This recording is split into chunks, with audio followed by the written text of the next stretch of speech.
बिहार के औरंगाबाद के circuit house में आज अभय कुशवाहा सांसद राजद संसदीय दल के नेता का आज आगमन हुआ और आपको बता दें कि उन्होंने पत्रकारों से बातचीत करते हुए बताया। सबसे पहले उन्होंने सांसद अभय कुशवाहा ने कल जीतिया के पर्व पर मदनपुर और बारून प्रखंड में किशोर किशोरियों के तालाब में डूबने से मौत पर शोक जताया और परिवारजनों को हिम्मत रखने की सलाह दी। और साथ ही जब पत्रकारों ने उनसे बातचीत की तो बातचीत में काफ़ी सारे सवालों को उन्होंने जवाब दिया। आपको बता दें कि अभय कुशवाहा क्या जो राजनीतिक कैरियर है स्थानीय स्तर से इन्होंने शुरू की और जनता के मुद्दों को उठाने के लिए हमेशा सक्रिय रहे हैं।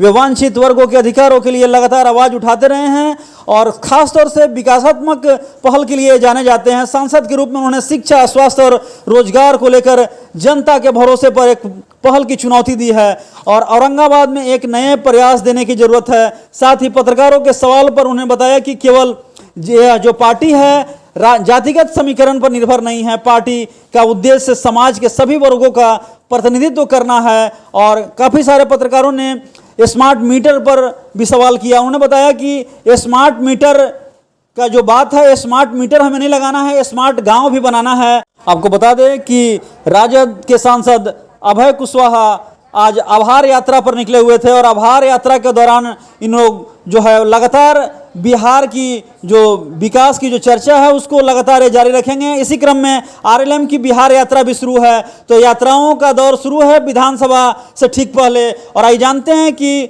बातचीत के क्रम में उन्होंने क्या कुछ बताया। पर पार्टी ने, हमारे नेता ने जो निर्णय लिया है ये स्वागत योग्य है और पहले ही हम लोग कर लेना चाहिए था, लेकिन 1 तारीख को हर एक बिहार के हर एक प्रखंड मुख्यालय में हम लोग इसके लिए पार्टी ने धरना देने का निर्णय लिया है और निश्चित तौर पर ये बंद होना चाहिए।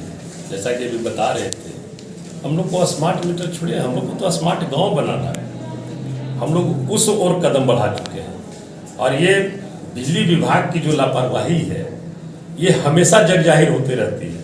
आप देख रहे होंगे इस जिले में भी कि कई जगह केस मुकदमा हुआ, गया जिले में भी कि कई जगह पर इस तरह की बातें हुई है।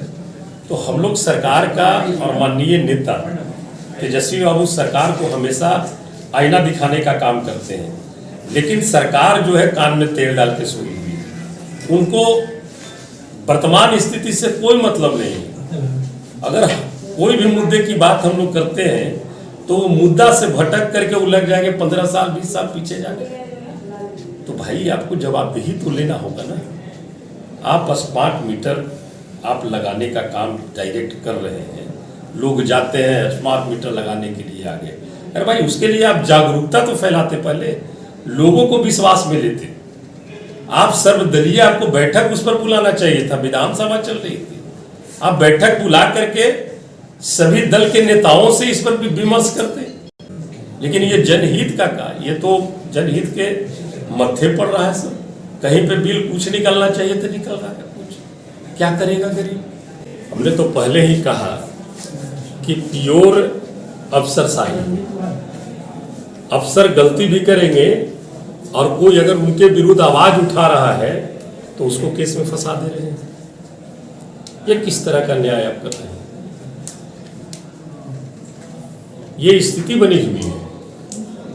और बिजली आपूर्ति सरकार का ही ना गाइडलाइन, आप ही ना सरकार है, आप ही ने बनाया था कि शहरी क्षेत्रों में हम 24 घंटा के अंदर कहीं पर भी ट्रांसफार्मर हम चेंज करेंगे या किसी प्रकार की समस्या होगी बिजली से उसको दूर करेंगे। और ग्रामीण क्षेत्रों में 3 दिन का आपने दिया था 72 घंटों में। इन तमाम चीज़ों का फॉलो कर रहे हैं पदाधिकारी? हमको तो नहीं लग रहा है। कहाँ पर बता दीजिए एक आध शहर क्षेत्र में भी कि 24 घंटा के अंदर में ट्रांसफार्मर जले या जिसकी सूचना मिले। पहले तो ये सब लोग फोन उठाने में कतराते हैं, अगर आम लोग अगर फोन करेंगे। आपको लग रहा है कि चुनौतियां जो है वो जनता के लिए इसको सॉल्व करना बहुत जरूरी है? देखिए, चुनौतियां नहीं, जो भी जनता के हित की जो भी चीज़ें हैं उस चीज़ के लिए हम लोग जूझेंगे, हम लोग उसके लिए आवाज़ उठाएंगे। सरकार से लड़ना होगा, सरकार से हम लोग लड़ेंगे, लेकिन जो जनहित की बातें हैं उसको हम आम आवाम तक पहुंचाने का काम करेंगे।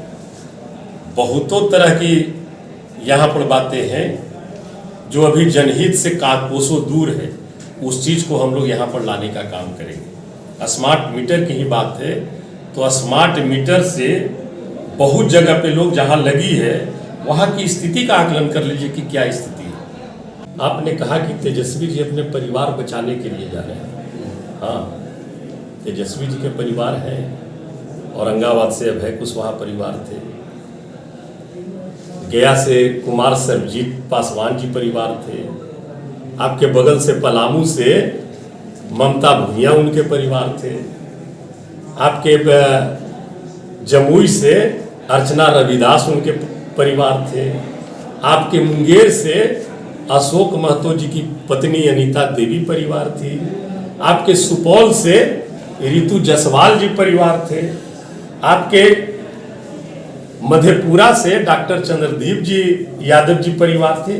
तो ये सारे A to Z परिवार तेजस्वी जी के हैं और तेजस्वी जी इस A to Z परिवार को बचाने के लिए नहीं बल्कि इनको आबाद करने के लिए निकले हैं। और बाकी जो लोग यात्रा और जो कर रहे हैं ना, वो अपना राजनीति और अपने आप को बचाने के लिए राजनीति कर रहे हैं। वो गाड़ियों का काफिला लेके नहीं जा रहे हैं, वो शालीनता से अपने कार्यकर्ता के बीच जा रहे हैं और उस कार्यकर्ता को क्षेत्र में किस तरह की समस्याएं हैं, उस समस्याओं से कार्यकर्ता के माध्यम से वो रूबरू हो रहे हैं। मोदी की सरकार ये कर रहे हैं, मोदी की सरकार किसी व्यक्ति का नहीं होता है। केंद्र सरकार है, एक अंतिम एनडीए गठबंधन के, सुन लीजिए थोड़ा सा, 75 करोड़ वो फ्री 5 किलो लोगों को अनाज दे रहे हैं। वो अनाज किन लोगों को दे रहे हैं? जाहिर सी चीज है कि उसका आपने सर्वे कराया होगा कि ये जो 75 करोड़ लोग हैं ये गरीबी रेखा से नीचे बसर करने वाले लोग हैं, इसलिए आप उनको 5 किलो अनाज दे रहे हैं। एक तरफ आप उनको 5 किलो अनाज दे रहे हैं और दूसरी तरफ जीएसटी के माध्यम से उनकी गाढ़ी कमाई आप अपने खाते में डाल रहे हो। तो ये किस तरह का गरीबी उन्मूलन है भाई? जिस उत्साह के साथ लोकसभा चुनाव लड़ा गया महागठबंधन के द्वारा, तो क्या विधानसभा चुनाव को लेकर के क्या लगता है समीकरण? देखिए, समीकरण एकदम साफ है। हमारी महागठबंधन पूरी मजबूती से इंटैक्ट है और कहीं पर से कोई लेकिन परंतु नहीं है। चाहे बेरोजगारी का सवाल हो, महंगाई का सवाल हो, अफसरशाही का सवाल हो, हमारा जातीय गणना जो है उसका सवाल हो, ये तमाम मुद्दों के आधार पर हम महागठबंधन के जितने भी लोग हैं बिहार के चुनाव में जाएंगे और हमें उम्मीद ही नहीं बल्कि पूर्ण विश्वास है कि बिहार की आवाम महागठबंधन पर विश्वास करेगी और अपना सरकार बनाएगी। जनहित की बातें, इसके लिए सर्वदलीय बैठक कर करके टू द पॉइंट बात करना चाहिए। जिले से भी कुछ, उसमें जो कृषक हैं, जो भूमि के मालिक हैं, क्या परेशानी है, हर एक जिले में इसके लिए एक समीक्षा पहले करनी चाहिए थी और समीक्षा कर करके उसके बाद इस चीज को लागू करने की आवश्यकता। देखिए, सबसे ज्यादा जमीन किनके पास है ये आप भी जानते हैं, हम भी जानते हैं। हमें तो लगता है कि 90% की जो आबादी है उनके पास 10% जमीन होगी और 10% की जो आबादी है उस तरह के उनके पास 90% जमीन होगी। तो ये कौन लोग हैं, हमें विशेष कहने की